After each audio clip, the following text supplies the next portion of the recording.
Real estate prices remain inflated in major cities around the world, and there is one primary cause. You came here for the truth, so let me unveil that for you. It is ultimately different factors affecting countries differently at different rates over different times. However, the primary cause is ultimately that we have historically the lowest interest rates ever.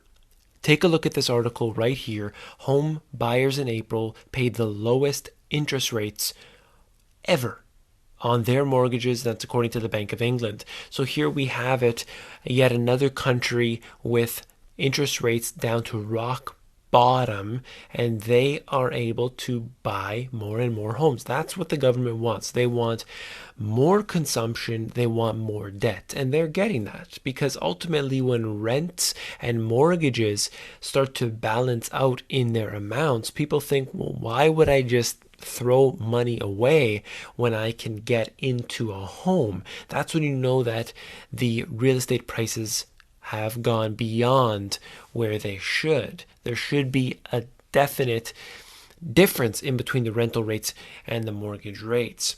Earlier in the year, banks and building societies scrapped some of the biggest deals on offer because they expected the Bank of England to start raising interest rates. Yes, that's right. While the Federal Reserve has had a lot of rhetoric talking about raising interest rates 4 times this year, other countries have been doing the same. See, it's all about follow the leader, but that hasn't been able to happen at the rate they expected. Of course, that's always how it is, simply because of the fact that the economy hasn't done as well as they expected yet again. Some of the Bank of England officials have even discussed the possibility of a rate cut beyond its 0.5% level, and they will have to cut into the negative like many countries have. Let's get into the next article right here as we see this here. Households owner equity in real estate as a percentage of the household real estate, and households and nonprofit organizations' home mortgages liability. So what we're looking at here is essentially the red line, which I'll just show you here for a second, is think about that as the amount of cash that people have to throw in or debt that people have gone into. And the blue line is their actual equity.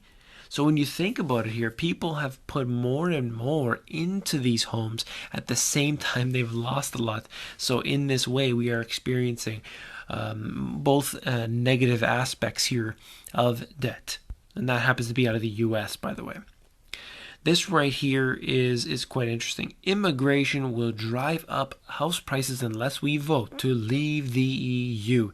That's according to Chris Grayling. The cabinet minister said the scale of numbers coming in would make it even harder for young people to get into the property ladder. And what they're talking about here is just more fear-mongering or scaremongering. And essentially what they have is a method to use a crisis to their advantage. Rahm Emanuel, obviously classic for saying that, but what we have here is a definite problem that will not be resolved in short order. With the policies that they've put in place not going to be resolved. You are not discussing the primary cause of the price increases, and that is the interest rate policy that is doomed to fail. Let's look at this here. Brexit would cost each worker $3,200 a year by 2030 and send economic shockwaves across the world, warns OECD as the international institutions ramp up to scaremongering over the EU vote. So here we have the same thing happening all the time where they use this as an excuse, and it is not a way to basically create any real change. And that's not going to change by using the OECD. We've seen the IMF come out. We've seen every single head of state say the same thing, cabinet ministers, and everyone else along the line. All we have is a global policy dictated by those who sit above the politicians. It's no different than what we've been seeing all of these years. Last but not least, I'd like to cover the robots and automation and how they're taking over a lot of jobs. Meet Zenbo, the Asus robot that costs no more than a smartphone. This is a voice-controlled companion whose touch screen face shows its emotions, can entertain the kids, and control the lights. So we will have an integration of robotics and automation that goes not just into sort of the hidden aspects which are being implemented, such as the microphones, into the street lights that we've seen, and we have all the features that are put into the cars and everything hidden, where your computer can actually send out signals from chips that exist on the boards that even when the computer's off, it's still sending out signals. That technology exists. I believe it was Intel whose chips have that built in, confirmed to work successfully somehow, even when the power's off. But we're not talking about that. We're talking about full integration, automation into the systems that we will find to make our lives easier when we have a dishwasher and lights and our washing machines, and everything talks together to, apparently make our lives easier. But at the same time, we have additional surveillance. We have the loss of jobs as a result. This is what I see happening. If you found this video informative, please give me a thumbs up.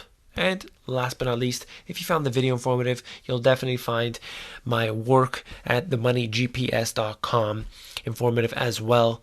Check out the free ebooks.